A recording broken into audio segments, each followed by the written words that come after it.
جب ہم مر جائیں گے یا تم مر جاتے ہو تو ایسا کہا گیا ہے کہ تمہاری روح تمہارے جسم کے پاس ہی رہتی ہے، تکیے کے قریب اور بستر کے نیچے۔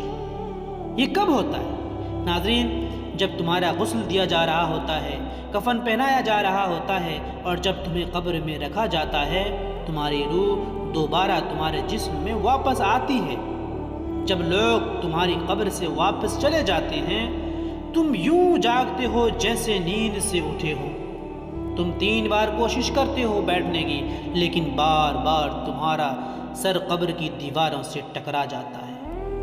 تمہیں ایک دم احساس ہوتا ہے کہ یہ سب کچھ معمول کے مطابق نہیں۔ پھر تم سمجھ جاتے ہو کہ اب زندوں میں سے نہیں رہے بلکہ مردوں میں سے ہیں، اور آج رات تم اس دوسرے جہاں میں ہو۔ پھر تھوڑی دیر بعد 2 فرشتے آتے ہیں، منکر اور نکیر۔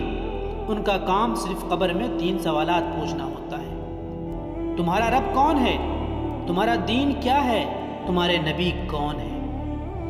یا تو تم صحیح جواب دو گے اور کامیاب ہو جاؤ گے، یا تم گر گڑا جاؤ گے اور ناکام ہو جاؤ گے۔ پھر تمہیں ایک جگہ لے جایا جاتا ہے جسے برزخ کہا جاتا ہے۔ یہ ایک ایسا مرحلہ ہے جہاں 2 دروازے ہوتے ہیں، ایک دروازہ جنت کی طرف، دوسرا دروازہ جہنم کی طرف۔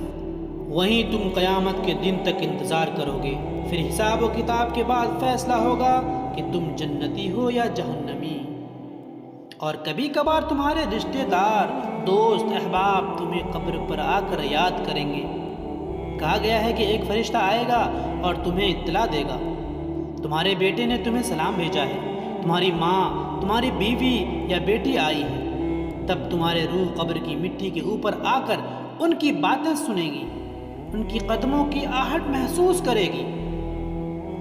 ناظرین، یاد رکھو، یہ بات ہمارے لیے، آپ سبوں کے لیے ہے، تاکہ ہم اپنے گناہوں سے توبہ کریں، زندگی کی حقیقت کو پہچانیں۔ اللہ پاک ہمارے گناہوں کو معاف فرمائے اور ہمارے خاتمے کو بہتر فرمائے۔ آمین یا رب العالمین۔